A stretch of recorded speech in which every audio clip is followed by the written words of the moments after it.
자, 한번 보겠습니다.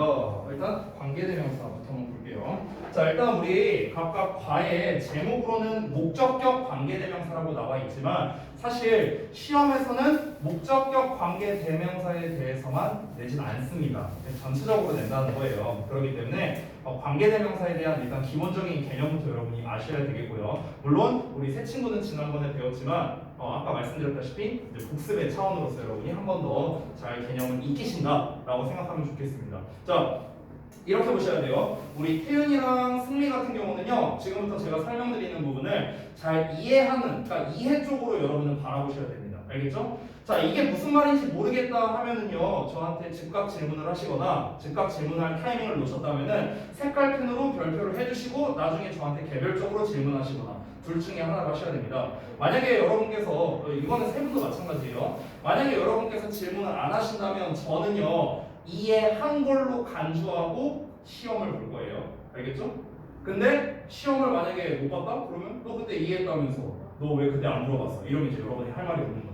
아시겠죠? 그러니까 잘 이해 안 되는 부분이 있으면 체크해놔서 반드시 저한테 질문하셔야 돼요. 제가 이따가 개별적으로, 그러니까 공개적으로 말고 제가 한 문씩 돌면서 개별적으로 질문을 받아줄 거니까 그때 좀 해주시면 좋겠습니다. 아시겠죠? 자, 우리 나머지 세 분, 유진이랑 건우랑 종현이는 어떤 거에 초점을 맞추면 되느냐? 방금 전에 말씀드린 부분에 대해서도 당연히 신경을 쓰시고, 두 번째로는 뭐냐면 여러분은 이미 지난 시간에 배운 내용들이잖아요. 그러니까 내가 설명하면서 속으로 이렇게 한번 해보세요. 예를 들어서 내가 관계대명사의 개념을 말하겠다. 첫 번째 관계대명사는 뭐와 뭐의 결합이다 라고 했을 때 니네가 속으로 정답을 말하면서, 알겠지? 속으로 정답을 말하면서 따라오면 좋을 것 같아요. 이해되셨죠? 자, 그러면 7과 문법 첫 번째 관계대명사부터 한번 알아봅시다.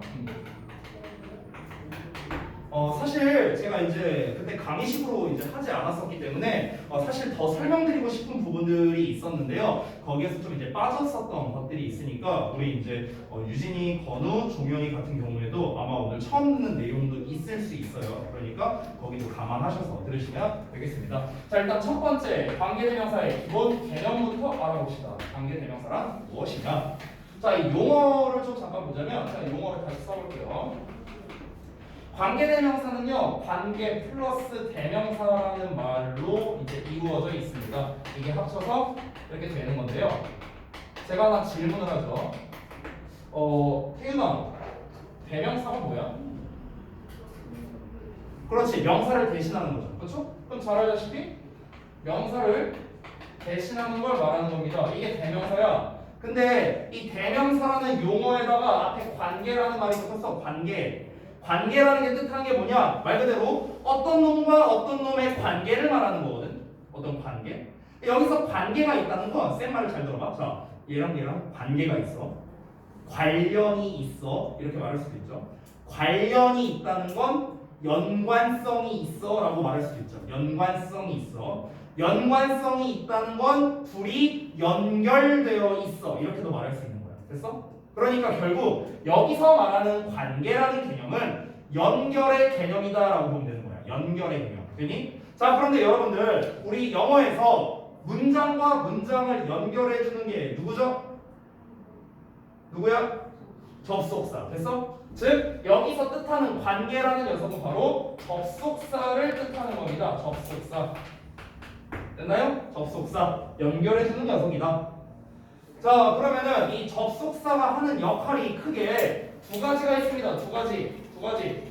자, 첫 번째는 뭐냐? 방금 전에 말씀드린 대로 연결을 해주는 역할을 합니다. 연결. 접속사 하는 역할 첫 번째, 연결. 자, 두 번째는 어떤 역할을 하느냐? 바로 절이라는 녀석을 만드는 역할을 합니다. 절을 만든다.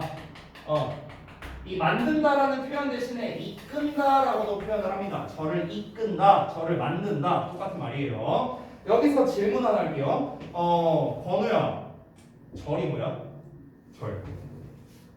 이거 말고. 절이 뭐야, 절? 주어와 동사가 있는 하나의 오케이. 완벽한 정답이었어. 맞아요. 자, 절이란 주어 동사가 있는 어떤 덩어리를 말하는 거죠. 이게 절이죠. 근데 여러분들 우리가 절을 만들 때 그냥 주어 동사 쓴다고 절을 만든다 이런 건 아니에요. 이 절을 만들 때도 재료가 필요해요. 재료. 당연히 주어 동사라는 재료가 필요한데 이 재료에다가 어떤 하나가 붙여줘야 된다는 거야. 얘를 이끄는 리더가 있어야 돼요. 리더가. 그 리더 역할을 할 수 있는 게 총 3가지가 있어요. 그 중에 하나가 바로 접속사다라는 겁니다. 접속사. 가장 대표적인 리더가 되는 거예요. 자, 그러면 다시 넘어가서 이번에 대명사를 볼 건데, 자, 대명사는 아까 우리 희윤이가 말한 대로 명사를 대신하는 역할을 하는데, 대명사도 결국에는 명사입니다. 명사. 이름에 써있다시피. 자, 그러면 명사니까 문장에서 무슨 역할을 할까? 승리야. 명사가 하는 역할은 주어 또 목적어 보어. 그렇지. 주목보 이렇게 3가지 역할을 한다라는 겁니다. 정리되셨죠? 자, 그래서 내가 동그라미 1번은 안 썼네. 동그라미 1번 쓸게요. 자, 그래서 첫 번째 이 관계대명사라는 용어를 정리해봤는데, 관계대명사는 무엇이다? 접속사와 대명사가 결합된 어떤 하나의 형태로서 이 4가지의 역할을 전부 다 하는 거예요. 4가지의 역할을 전부 다 할 수 있습니다. 자, 미리 말씀드리면 관계 대명사라는 건 그냥 하나의 단어예요. 단어. 여러분이 책을 미리 보시면 알겠지만 거기에 관계 대명사라 해서 뭐라고 나와 있냐면 뭐 which 나와 있거나 뭐 whom 이런 거 나와 있거나 then 나와 있거나 이렇게 나와 있을 거야. 얘네 책을 보면 얘네들이 다 관계 대명사야. 한 단어잖아. 한 단어. 그렇지? 근데 이 한 단어가 어떤 역할을 한다고요? 문장과 문장을 연결해 주고요. 절을 만들고요. 앞에 나온 명사를 대신하고요. 얘 자체가 주목보 역할을 한다고요. 이 4개 역할을 다 한다고. 이 하나의 단어가. 완전 가성비 탑 오브 탑 표현이죠. 그렇죠? 그러니까 이 관계대명사가 중요할 수밖에 없는 거야. 엄청 중요한 문법이라는 거죠. 이렇게 하는 역할이 많으니까요. 되셨나요? 우리가 보통 회화에서는요. 영어 회화를 배울 때 관계대명사는 약간 이런 느낌이에요. 어떤 느낌이냐면 좀 부연 설명 하는 느낌이라고 보면 돼요. 이거는 그냥 이제 가볍게 들으세요. 관계대명사에 대한 이해를 돕기 위해 말하는 거니까. 부연 설명의 개념에 가까운데 무슨 말이냐면 이런 거야. 예를 들어서 야 쌤이 아는 친구가 있거든. 쌤이 아는 친구가 한 명 있는데 근데 그 친구가 누구냐면 우리나라에서 제일 부자 중 한 명이야. 이렇게 말을 했어. 그럼 내가 우리나라에서 가장 부자 중 한 명이야 라고 말하는 게 뭐야? 쌤이 아는 친구에 대한 부연 설명이지. 됐어요? 그러니까 관계대명사라는 개념은 뭐다? 부연 설명의 개념이다. 부연 설명. 자, 또 예를 들어서 이렇게 말해볼게요. 야, 내가 책 하나를 가지고 있거든. 어떤 책 하나 가지고 있는데 근데 그 책이 어느 것이냐면 어느 것. 원래 어느 것이라는 뜻이잖아. 위치가. 그 책이 어느 것이냐면 어제 서점에서 샀던 거야. 이렇게 말하는 거야. 이게 뭐야? 부연 설명. 그러니까 관계대명사라는 기본 개념은 뭐다? 어떤 명사에 대한 부연 설명의 개념이다. 이렇게 좀 생각하셔도 좋을 것 같습니다. 됐죠? 자, 넘어갈게요. 2번째 개념 갑니다. 동그라미 2번 여기 좀 지울게요. 자, 2번은요. 이 관계대명사를 여러분이 학습을 하실 때 정말 시험에 낼 수 있는 게 무궁무진합니다. 왜냐하면 이렇게 하는 역할이 많잖아요. 그러니까 관계대명사를 가지고 시험을 낼 수 있는 게 되게 많다라는 거야. 어떻게 시험을 낼 수 있을까? 연결을 해봐라. 연결을 할 수 있잖아. 관계대명사를 이용해서. 그러니까 요 문장과 요 문장을 연결해봐라 라는 문제를 낼 수도 있는 거고요. 어떤 명사를 대신하느냐? 얘가 지금 주어냐 목적어냐 보어냐 구분해봐라. 여러 가지 낼 수 있는 거야. 하는 역할이 많다 보니까. 알겠죠? 근데 우리가 그런 문제 유형과는 상관없이 관계대명사를 공부할 때 여러분은 항상 이 관계대명사를 기준으로 해서 이 녀석 앞에는 어떻게 나오고 이 녀석 뒤에는 어떻게 나오는지 앞, 뒤를 잘 보셔야 돼요. 어떤 유형이든 상관없이요. 이거는 여러분이 고3이 돼도 마찬가지입니다. 아니 대학생이 돼도 마찬가지예요. 항상 관계대명사 학습을 할 때는 관계대명사를 기준으로 앞에는 뭐가, 뒤에는 뭐가, 앞, 뒤를 잘 보셔야 된다는 겁니다. 아시겠죠? 그래서 일단 앞, 뒤를 하나씩 살펴보도록 하겠습니다. 자, 선생님이 줄여서 관대라고 이렇게 얘기를 할게요. 관대. 자, 이 관계대명사의 앞쪽을 먼저 볼 건데요. 앞에는 어떤 녀석이 오냐면 바로 명사가 옵니다. 명사. 명사가 오는 이유는 얘 이름이 대명사잖아. 대명사. 대명사는 명사를 대신하잖아. 그러니까 앞에 명사가 와야지. 얘를 대신하는 거야. 얘를. 알겠죠? 자, 그래서 이 앞에 나오는 명사에다 우리가 이름을 붙여두는데 이때 이 명사의 이름을 뭐라고 했었지? 종현아. 뭐라 했었지? 맞아요. 선행사라고 부릅니다. 선행사. 자, 여기서 선행사라는 말 뜻은 먼저 행하는 말 이런 뜻이에요. 먼저 행하는 말. 얘보다 먼저 왔잖아. 그치? 그래서 선행사라고 부르는 거야. 이 선행사, 즉 명사의 종류는 크게 두 종류로 나눌 수 있는데 첫 번째, 사람인 게 있고요. 반대로 사람이 아닌 게 있습니다. 자, 우리가 보통 문법 교재를 보면은요. 사람이냐, 사물, 동물이냐 이렇게 나와 있거든. 근데 그렇게 기억하는 건 별로 좋지 않습니다. 사람이냐 아니냐로 구분하시는 게 더 정확합니다. 아시겠죠? 자, 그래서 앞부분 알아봤고요. 3번으로 갑니다. 3번. 자, 그럼 이제 거꾸로 가볼게요. 관계대명사 앞에는 다시 한번 명사가 나오고 이제 관계대명사가 나옵니다. 그럼 이번에는 관계대명사 뒤쪽을 볼 건데 사실 얘들아 관계대명사를 공부할 때 앞뒤를 모두 확인하는 건 맞는데 앞쪽보다는 뒤쪽이 더 중요해요. 사실은요. 그래서 이 3번에 별표 하나 하고 가겠습니다. 제일 중요하기 때문에 그래요.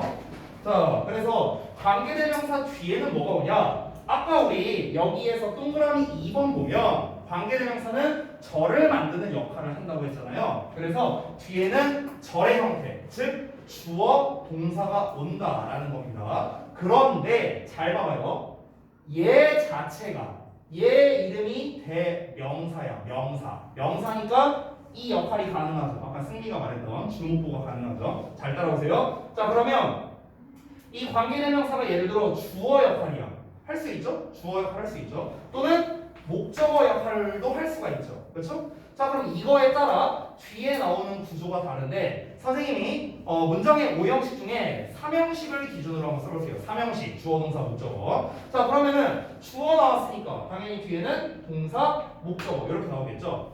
자, 여기서는 어때요? 목적어가 이미 나왔으니까 주어, 동사만 나와야겠죠. 목적어 씁니까? 안 씁니까? 안 씁니다. 여기 이미 있으니까요. 되셨나요? 자, 그래서 이렇게 절을 이끈 형태 나온 거 보십니까? 주어 동사라는 절이 있고 주어 동사라는 절이 있죠. 되셨어요? 자, 그럼 이 상태에서 잘 보세요. 이 덩어리가 하나 만들어지는데 이 덩어리 이름이 뭐다? 절이라고 해요. 절. 이 덩어리 이름이. 자, 그러면 이 덩어리, 즉 이 절이 하는 역할은 무엇이냐? 이 덩어리가 하는 역할은 앞에 나온 명사를 꾸며주는 역할을 합니다. 명사를 꾸며줘요. 자, 유진아, 명사 꾸며주는 게 누구지? 형용사죠. 그래서 이 덩어리의 이름이 형용사 절이 되는 거야. 형용사의 역할을 하는 덩어리다. 형용사 절. 그래서 우리말로 해석을 할 때에는 뭐뭐 하는으로 해석하는 겁니다. 뭐뭐 하는. 되셨나요? 여러분이 이따 보시면 알겠지만 관계대명사의 종류가 굉장히 다양하게 있었어요. 아까 제가 잠깐 썼지만 who, whom, which, whose, that 여러 가지가 있습니다. 그런데 관계대명사의 종류와는 상관없이 해석은 뭐뭐 하는으로 하면 되는 거야. who를 쓰든 whom을 쓰든 that을 쓰든 뭘 쓰든 간에 상관없습니다. 해석은 뭐뭐 하는이야. 됐죠? 자, 그리고 하나 더 보자면 여기 이제 사이를 보시면 여기 봐봐요. 여기 관계대명사를 기준으로 뒷만 볼게요. 뒷부분만. 얘 빼고 여기만 볼게. 자, 요 부분만 봐세요. 요 부분만. 요 부분만 보면 어때요? 여기는 안 볼게요. 자, 여기 안 본 상태야. 그럼 위에 거를 보면은 동사와 목적어가 있어. 뭐가 없어? 주어가 없어. 아래는 어때? 주어 동사만 있으니까 뭐가 없어? 목적어가 없어요. 얘를 빼고 봤을 때. 자, 그러면은 우리가 관계대명사 뒷부분만 봤을 때는 주어가 없거나 목적어가 없는 이런 형태가 나오는 거죠. 그렇죠? 뭔가가 하나 빠져있는, 빵꾸 뚫려있는 형태가 됩니다. 왜 빵꾸가 뚫려있어요? 얘가 지금 땜빵해주고 있잖아. 여기 주어가 없으니까 얘가 주어 역할을 하고 있고 목적어 없으니까 얘가 목적어 역할을 땜빵해주고 있는 거죠. 되셨나요? 그래서 관계대명사 이렇게 뒷부분의 형태는 뭔가 하나 이렇게 빵꾸 뚫려있는 형태가 나온다는 거야. 주어가 없거나 목적어가 없거나. 되셨나요? 그래서 우리가 이런 형태를 불완전한 형태라고 부릅니다. 불완전한 형태. 자, 여러분 중요한 게 있습니다. 이거는 제가 고등부 수업할 때도 고등부 학생들도 잘 많이 까먹는 건데요. 관계대명사 뒤에는 불완전한 형태 또는 불완전한 문장이 온다라고 우리가 얘기를 하는데요. 중요한 건 뭐냐면 그걸 공식처럼 외우는 게 중요한 게 아니야. 왜 불완전한 게 오는데? 왜? 관계대명사 뒤에는 왜 불완전이 오는데? 왜 불완전이 온다고? 아니 주어나 목적어의 역할을 얘가 하고 있으니까. 얘가 이미 하고 있으니까 당연히 뒤에는 중복으로 쓰면 안 되니까 그런 거죠. 됐어요? 그래서 뒤에 주어나 목적어가 없는 불완전한 형태가 온다는 점, 이게 바로 관계대명사에서 가장 중요한 특징 중 하나가 되겠습니다. 불완전한 형태 온다. 되셨죠? 자, 그래서 3번의 내용이 굉장히 많죠. 어떤 것들이 있었어요? 뒤에 불완전한 형태가 온다는 점. 두 번째, 앞에 있는 명사를 꾸며주는 형용사절로서 뭐뭐 하는 이라고 해석한다는 점. 이 두 가지가 관계대명사에서 제일 핵심이야. 제일 핵심. 그래서 쌤이 3번에 이렇게 별표를 해놓은 겁니다. 되셨죠? 자, 그 다음에 4번 특징 넘어갈게요. 4번 특징. 자, 관계대명사는요, 격 그리고 선행사에 따라 형태가 달라집니다.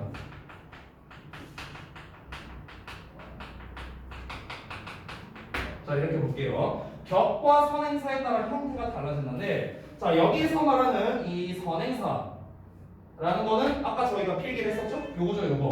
즉 앞에 나온 명사를 말합니다. 관계대명사 앞에 나온 명사. 자, 그 명사가 사람이냐 아니면 사람이 아니냐, 이거에 따라 생김새가 달라진다는 거야. 또 하나, 격에 따라서도 달라지는데, 이 격이라는 거는 무슨 뜻이냐면, 여러분 중학교 1학년인가? 아니면 우리 초딩 때 인칭대명사 배우셨을 거예요. 인칭대명사 뭐뭐 있습니까? 뭐 I, my, me, mine, you, your, you, yours 이런 거 배웠잖아요. 그렇죠? 자, 제가 되게 재밌는 게요, 내가 학생들한테 옛날에 꼭 한 번씩 질문하는 게 있었어. 어떤 거였냐면, 쌤이 어떤 학원에 예를 들어 처음 갔어. 그래서 첫 수업을 해. 그럼 첫 수업할 때 나는 중학생이고 고등학생이고 항상 이 질문을 먼저 했었어. 우리 학원에서는 이제 안 했었는데 뭐였냐면, 애들한테 이렇게 물어봐.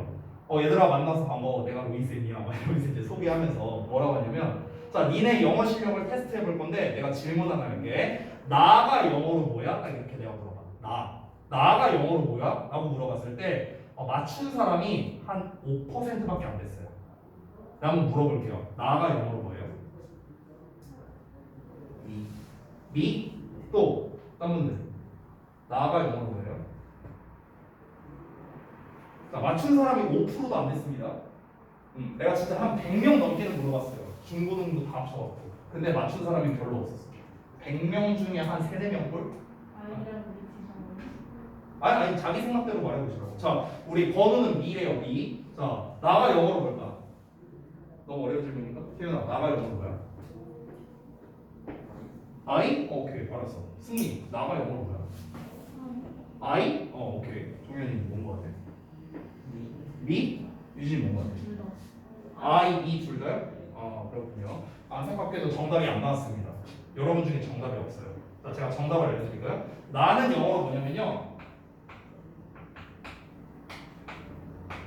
I, my, me, mine. 이게 다 나예요. 여기서 너 있어요? 너희 있어? 그 있어? 그녀 있어요? 없잖아. 이게 다 나 아니에요? 이게 다 나 아니야? 아니요? 맞잖아. 나가 영어로 뭐예요? I, my, me, mine. 됐어? 됐어? 근데 여러분 잘 보십시오. 여기 있는 단어는 전부 다 나를 뜻합니다. 하지만 어떤 차이가 있습니까? 해석의 차이가 있어요. 어떻게 차이가 있습니까? 여러분 잘 아시기, 얘는 나는이고요, 얘는 나의고요, 얘는 나을이고요, 얘는 나의 것입니다. 그렇죠? 해석적 차이가 있을 뿐입니다. 그리고 아니 다 전부 다 나를 뜻하는데 해석이 다 다르네? 생긴 것도 다르네? 왜 그런 거지? 여러분 이거는 영어의 좀 기본 중 하나인데요, 우리말과 영어에서 가장 큰 차이점은 뭐냐면요, 언어 구조가 다르다는 거거든. 네, 이 얘기까지 해야 될지 몰랐는데 좀 이제 천천히 할게요. 잘 봐봐. 우리나라 사람이 맨 처음에 어떤 언어를 배울 때요, 일본어, 그러니까 예를 들어서 ABC도 모르는 친구가 한 명 있다 쳐보고요, 일본어에서 히라가나 전혀 모르는 친구 두 친구가 있다고 한번 가정해 볼게요. 그럼 그랬을 때 우리가 처음에 어떤 언어를 배우면요, 일본어와 영어를 비교했을 때 어떤 게 습득력이 빠르냐면 당연히 일본어 습득력이 빠릅니다. 여러분 내가 이렇게 물어볼게. 여러분 내가 영단어를 니네가 아무리 그래도 한 100개는 최소 알고 있을 거 아니야, 그치? 아니 최소 100개는 다 알고 있잖아. 자, 그럼 여러분 미국 가갖고 회화할 수 있어요? 그 100단어 가지고? 아마 못할걸요? 그렇죠? 근데 일본어는 아닙니다. 일본어를 만약에 니네가 100단어 정도 알고 있잖아요. 그러면 회화 가능해요. 이게 차이점이야. 뭐가 다르냐면요. 우리나라 말은 은는이가, 을을, 의, 다 이런 말이 있죠. 이런 거를 이제 우리가 공문법 시간에 조사라고 불러요. 조사. 그러니까 우리나라 말이나 일본어는요. 이 위치가 별로 크게 상관이 없어요. 나는 너를 사랑한다 하든 나는 사랑한다 너를 하든 사랑한다 나는 너를 하든 우리는 위치는 상관없다는 거야. 그렇지? 그런데 일본어도 마찬가지고요. 그런데 영어는 그게 아니에요. 영어에는 조사라는 개념이 굉장히 약합니다.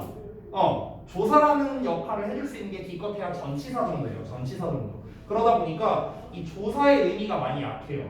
영어에서의 의미 전달에서 중요한 건 뭐냐면 바로 위치예요. 위치. 우리나라 말은 의미 전달에 있어서 위치가 필요 없죠. 우리나라 말은 뭐만 잘 붙이면 돼? 조사만 잘 붙이면 돼. 나는 너를 사랑한다랑 나의 너가 사랑한다. 이게 말이 돼요?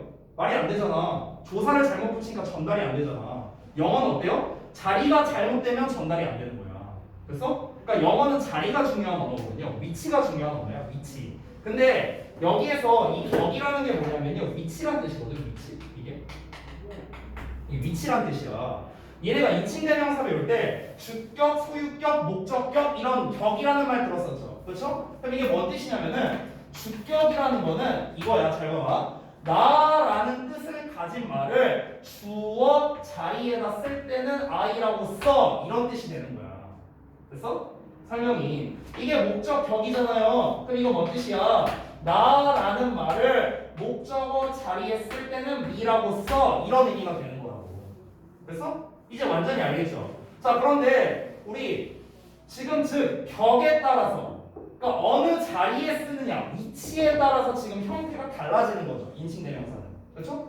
맨 앞에 쓸 때는 I로 쓰지만 목적어 자리에 쓸 때는 me라고 쓰니까 달라지잖아요. 형태가. 근데 일반적으로 얘들아 우리가 모든 대부분의 명사는요 주어나 목적어 자리에 쓴다고 해서 형태가 달라지지 않아요. 일반적으로는. 예를 들어서 어떤 friend라는 단어가 있어. friend. 이 friend를 주어 자리에 쓰든 목적어 자리에 쓰든 형태가 달라지지 않는다고. 그렇죠? 근데 이 위치에 따라 형태가 달라지는 애들이 몇 개 있어요. 몇 개. 그 중에 하나가 바로 뭐야? 관계 대명사라는 거예요. 그래서 이거 설명을 하고 좀 길어졌습니다. 그러니까 뭐 이 설명이 좀 복잡하게 느껴지시면 그냥 얘가 주어 역할하느냐 목적어 역할하느냐 이거에 따라 생김새가 달라지는구나 이 정도로 이해하시면 되는 거야. 됐니? 어려울 거 없죠. 자, 여기까지가 관계 대명사의 기본 개념입니다. 기본 개념. 자, 기본 개념이지만 너무나도 중요합니다. 네 가지가 전부 다요. 이 네 가지 기본 개념에서 다 뻗어져 나와서 얘네를 갖고 시험을 내는 거야. 전부 다. 자, 그래서 가보겠습니다. 두 번째 갈게요. 자, 두 번째는 관계대명사의 종류갑니다. 종류. 이 종류는 여러분 이제 그 교재에도 나와 있기는 한데요. 거기에 조금 허접하게 나와 있어서 좀 자세하게 써드리도록 하겠습니다. 이렇게 표를 그릴 건데요.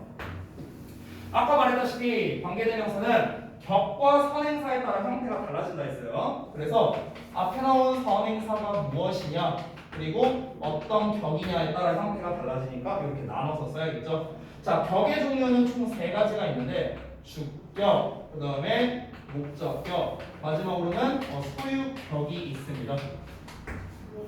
자, 소유격에 대한 얘기 좀 이따 할게요. 그 다음에 선행사로는요, 아까 말했다시피 사람인 게 있고요. 그 다음에 사람이 아닌 게 있고요. 사람이든 사람이 아니든 둘 다 상관없는 녀석이 있습니다. 둘 다 상관없는 녀석. 그렇죠? 이렇게 공통으로 쓸 수 있는 게 있습니다. 자, 그래서 하나씩 알아보면 앞에 나온 선행사가 사람일 때는 우리가 주격일 때 주어 역할하면 주어 역할하면 후, 목적어 역할하면 whom, 그 다음에 소유격의 역할을 하면 whose 이렇게 씁니다. 그 다음에 사람이 아닐 때 주어 역할하면 which, 목적어 역할도 똑같이 which. 소유격은 종류가 두 개인데요. 위에 있는 놈과 똑같이 whose를 쓰거나 아니면 우리가 앞에 전치사 of를 붙여서 of which라고도 쓸 수 있습니다. 자, 둘 다 상관없다. 앞에 사람이다 아니든 쓸 수 있는 거는 관계대명사 that, 목적격도 that, 그리고 소유격은 따로 없습니다. 이렇게 이제 정리할 수 있어요. 됐나요? 여기까지가 이제 기본입니다. 기본 관계대명사의 종류에 대해서. 여기에서 조금 이제 부연 설명을 해드릴게요. 이 종류에서요. 부연 설명. 자, 바로 좀 설명을 드리겠습니다. 쓰시면서 잘 따라오세요. 일단은요, 목적격 관계대명사를 보시면 사람이 아닌 경우에 위치고 상관없는 경우에 that 대시니까 형태가 똑같죠, 얘네들이. 그래서 얘도 형태의 통일성을 주기 위해서 이 통 대신에 m을 빼버리고 fu라고 쓰는 경우도 있습니다. 그런데 저는 개인적으로 이렇게 말씀드리고 싶어요. fu를 써도 되긴 하는데요. 품을 쓰는 게 더 정석적입니다. 알겠죠? 이게 우리가 관계대명사를 학습하다 보면 이런 경우가 있어요. 여러분 잘 들어봐요. 어떤 케이스가 있냐면 똑같은 그러니까 목적격 관계대명사, 사람 목적격 관계대명사인데 품은 되는데 fu는 안 되는 경우도 있어요. 그러니까 얘는 되는데 얘는 안 되는 거예요. 품은 되는데 fu는 안 되는 이런 경우가 있단 말이에요. 오케이? 그러니까 여러분이 이게 실수하거나 틀릴 수가 있다는 말이죠. 그렇기 때문에 여러분 목적격 기본은 whom이 돼 who로 쓸 수도 있다. 그냥 요 정도로만 일단 기억을 해주시면 더 좋을 것 같습니다. 자, 그리고 두 번째, 아까 제가 주격과 목적격에 대한 얘기는 해드렸죠. 여기서도 이제 썼었죠. 주격이고 목적격이겠죠, 얘가. 그럼 소유격은 뭐냐? 소유격. 우리 인칭대명사에서의 소유격은 우리말로 해석할 때 뭐뭐의라고 해석을 합니다. 그렇죠? My pen, your pen, 나의, 너의, 의로 해석을 하죠. 소유격은. 자, 그러면 여기서 여러분이 약간 혼동이 올 수 있을 것 같은데 그걸 좀 정리해 드릴게요. 잘 봐. 아까 제가 여기 3번 특징에서 말했다시피 관계대명사를 어떤 종류를 쓰던 간에 이 덩어리는 한운으로 해석합니다. 이 덩어리는요. 다시 한번 말씀드립니다. who, whom, whose, which, of which, that 뭘 쓰더라도 해석은 하느냐? 알겠죠? 하느니인데 아니 선생님 그럼 여기서 뭐뭐의라고 말한 건 뭔데요? 이건 이제 설명을 돕기 위해서 이제 잠깐 써놓은 겁니다. 잘 보세요. 이 소유격이 이번에 메인 문법은 아니기 때문에 제가 그냥 가볍게만 말씀드리고 넘어가겠습니다. 자, 보시면요. 원래 우리 소유격 있죠. my나 your 이런 단어 뒤에는 뭐가 왔습니까? 어떤 품사가 왔죠? your pen, my book 뒤에 어떤 품사가 와요? 명사가 오죠. 명사. 그렇죠? 뒤에 명사가 오죠. 그러면 얘들도 똑같습니다. 얘들도 뒤에 명사가 와요. 되셨나요? 되셨어요? 즉, 이 3번에서 좀 추가하자면 소유격이면 뒤에 뭐가 온다? 명사가 온다고. 명사가. 되셨어요? 자, 그래서 이제 종류까지 한번 알아봤고요. 자, 그럼 이제 세 번째로는요. 관계대명사를 이용해 두 문장 합치기를 좀 해볼 겁니다. 두 문장 합치기. 자, 여기까지는 전체적인 설명이었고 이제부터는 시험에 직접적으로 나올 수 있는 것들을 설명드리는 겁니다. 제가 아까 여러 가지를 말씀드렸는데 첫 번째가 바로 연결을 해주는 역할이 있으니까 관계대명사를 활용해 두 문장 연결하기를 한번 해볼 거예요. 자, 그래서 한번 보겠습니다. 3번이죠. 연결. 관계대명사를 활용해 연결할 건데 제가 두 문장을 써볼 테니까 그걸 한번 보도록 하겠습니다. 자, 어떻게 하시면 되는지 좀 과정을 보여드릴게요. 예를 들어서 한번 보자.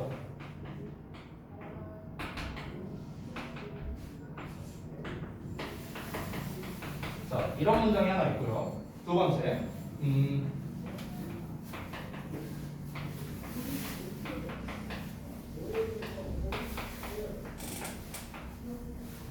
자, 이런 문장이 있습니다. 자, 이 두 문장을 연결할 거예요. 자, 그 과정을 제가 천천히 보여드릴 건데 슬로우 버전과 패스트 버전으로 나눠서 좀 보여드릴게요. 두 문장 연결하기. 좀 느린 버전, 빠른 버전. 자, 느린 버전 먼저 보여드립니다. 자, 우리가 원래 문장과 문장을 연결을 할 때는요. 어떻게 합니까? 여기 있는 마침표를 지워버리고 and를 씁니다. 그럼 끝이에요. 끝났어요. 우리 초딩 때 했던 막 짧은 글 짓기, 문장 연결하기 그런 겁니다. 이게 끝이죠? 그 소녀는 내 여동생이고 그녀는 무대 위에서 춤추고 있어. 연결됐잖아. and 써서 됐죠? 자, 근데 잘 보세요. 여기에서 그녀가 누구죠? 그녀가 가리킨 게 누구예요? 그 소녀죠, 소녀. 됐어요? 여기서 여러분이 이걸 헷갈릴 수 있어요. 정확하게 말하면 그녀가 가리키는 건 그 소녀도 되고 my sister도 되잖아요. 둘이 똑같은 인물이니까. 그렇죠? 그렇죠? 근데 제가 여기서 기준을 미리 정해드릴게요. 얘랑 똑같은 놈을 얘로 잡아야 되냐, 얘로 잡아야 되냐라고 할 때는요. 팁을 좀 드리면 더가 붙어있는 애를 기준으로 잡아주세요. 더. 아시겠죠? 더가 붙어있는 애를 기준으로 잡아주세요. 이유가 있는데 그 이유를 설명하면 너네가 더 어려워질 거예요. 그러니까 그 이유는 생략할게요. 자, 다시 한번. 똑같은 놈을 찾을 때 어떻게 해라? 이 더가 있는 놈을 기준으로 해주라고요. 그럼 애초에 여러분이 이 생각을 하셔야 돼요. 아니 쌤, 똑같은 놈을 일단 애초에 왜 찾는 거예요? 왜 찾냐고요? 단순합니다. 똑같은 말 또 듣는 거는 싫지 않을까요? 그렇잖아. 어떤 언어든 그렇잖아요. 너무 이제 문법 수업 했으니까 지루할 테니까 내가 재밌는 얘기 하나 해줄게.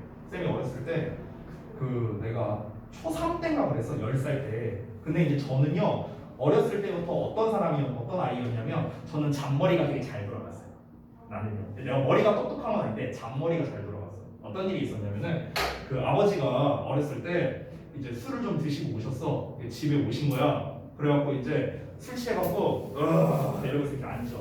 나를 불러. 일로 와봐. 이렇게 불러. 그래서 이제 갔어. 그래서 내가 왜 이렇게 부르니까 야, 앉아봐. 그래서 이제 아마 막 얘기를 해. 너희 자식아, 공부 열심히 하고 있어? 막 이러면서 막 이제 막 술주정 하시는 거야. 한 30분을 이제 얘기를 하셔. 그래갖고 막 이제 막 들어서 막 짜증나고 막 이러면서 듣고 있는데 내가 기가 막힌 생각이 떠오르는 거야. 참고로 10살이었습니다. 저 그때. 어떤 생각이냐면 아예 갑자기 내가 원래 아빠한테 존댓말을 안 했거든요. 근데 존댓말을 하면서 예 아빠 잘하고 있어요. 아빠 근데 저 요새 좀 용돈이 떨어져서 그러는데 저 용돈 좀 주시면 안 돼요? 우리 아들 용돈 줘야지. 막 지갑 꺼내는데 10,000원짜리 딱 줘요. 참고로 그때 당시에 공무원 월급이 80만 원이었습니다. 그때 당시에. 그때 10,000원은 엄청 큰 돈이에요. 엄청 큰 돈.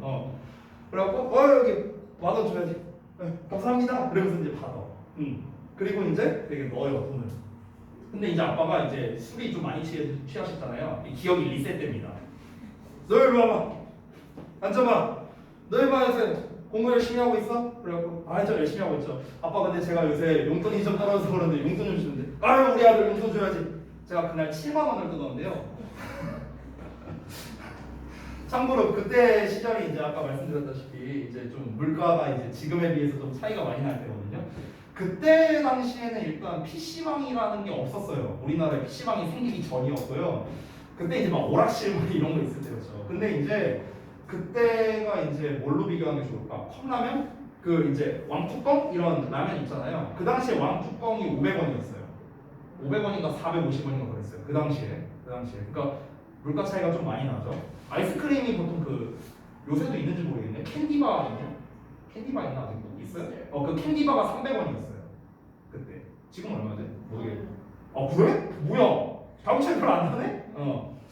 어쨌든 라면 그렇고 짜장면이 1,000원인가 1,500원인가 그랬고 아무튼 가격 차이가 그랬습니다. 근데 그날 내 잔머리로 7만 원을 뜯었어요. 7만 원이면요 그 당시 초딩이면 한 3달 쓰고도 돈 나왔을 거예요. 차비가 100원이었거든요.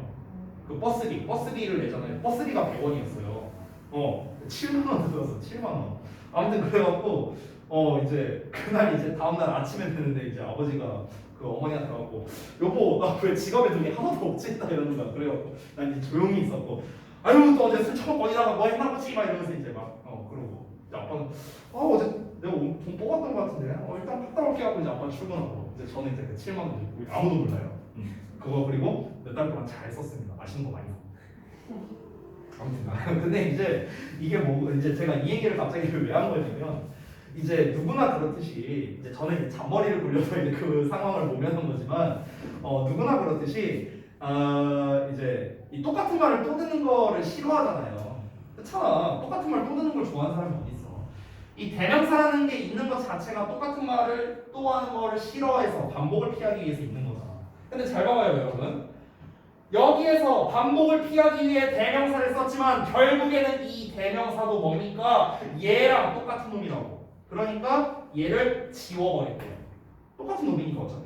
자 그리고 이 and라는 말은 어때요? 요 문장과 요 문장을 연결해주기 위해 추가로 쓴 말이죠. 그렇죠? 그래서 이 추가로 쓴 말도 다시 없애버리겠습니다. 그러면 지금 선생님이 두 단어를 없애버렸는데요. 이 없앤 게 뭐랑 뭔지 잘 보세요. 첫 번째, and는 접속사죠. 그 다음에 쌤이 뭘 없앴어요? she, 대명사를 없앴습니다. 접속사랑 대명사 합친 게 뭐였어?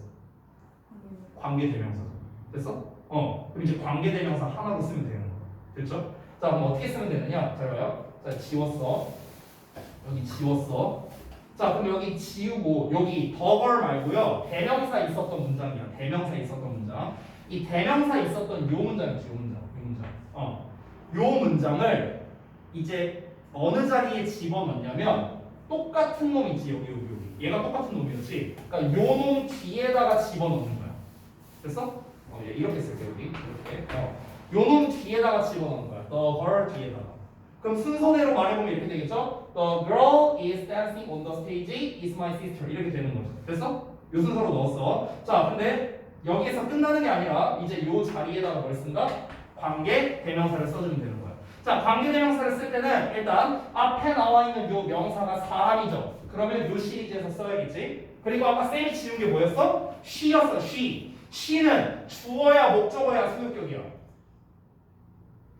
너무 어려운 질문이었나? 주어잖아, 주어. 그러면 사람 주어니까 어떤 걸 쓰면 돼? who를 써주면 되는 거야. 이렇게. 됐나? 그래서 관계대명사 완성. 됐죠? 자, 그럼 이제 해석이 중요하죠. 해석이 어떻게 됐냐? 이 덩어리가 절이었죠. 절, 형용사 절. 이 덩어리가 뭘 꾸며준다고? 덩어를 꾸며주는 거야. 덩어를 이렇게. 덩어를 꾸며줘. 그럼 해석 어떻게 한다고? 뭐뭐 하는이라고. 뭐뭐 하는. 우리가 아까 썼던 개념 네 가지가 다 맞나 한번 확인 좀 해보자.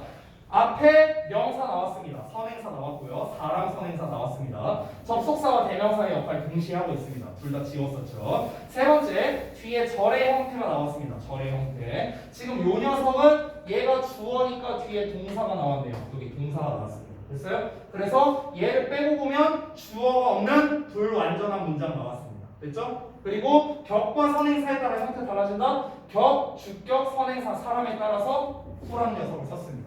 어때요? 네 가지 개념 전부 다 맞죠? 되셨나요? 자, 해석 어떻게 한다? 하는이야. 하는. 원래 she is dancing만 쓰면 그녀가 춤추고 있다라고 해석이 될 거 아니야. 그치? 근데 어떻게 해석해야 돼? 춤추고 있는 이렇게 해석하면 되는 거라고. 어렵지 않지? 그럼 합쳐서 해석해볼까? 순서는 어떻게 돼요? The girl who is dancing on the stage 남는 말 is my sister 이렇게 되는 거야. 합치면. 자, 그럼 해석 어떻게 된다? 무대 위에서 춤추고 있는 그 소녀는 is my sister 내 여동생이다 이렇게 해석이 되는 거야. 어렵지 않죠? 할만하죠? 자, 이게 슬로우 버전이고요. 이 패스트 버전 보여드리고 좀 쉬었다 할게요. 패스트 버전. 자, 다시 써볼게. 자, 패스트 버전은요. 아까 뭐 and 쓰고 다시고 그런 거 할 필요 없습니다. 공통 단어를 바로 찾습니다. 일단 대명사를 먼저 찾고요. 그 다음에 이제 이 녀석과 공통인 녀석을 찾습니다. 아까 말했다시피 기왕이면 더명사에 밑줄을 치면 되겠습니다. 됐죠? 어떻게 해라? 대명사를 없애고 남는 말을 뒤에다가 붙이고 그 사이에 관계 대명사를 써주면 됩니다. 이게 패스트 버전이에요. 똑같아요. 방금전이랑 똑같아. 중간 과정을 약간 생략한 것 뿐입니다. 되셨나요? 이 두 문장 연결하기는요 서술형으로도 그래도 꽤 잘 나오는 편입니다. 중2 기준으로요. 중2 기준. 중3 때는 잘 안 나와요. 중2 기준으로는 여전히 잘 나오고요. 객관식으로도 이제 내기 좋은 녀석이니까 이거는 여러분이 연습을 좀 많이 해보셔야 됩니다. 그래머 빌드를 풀어보면서.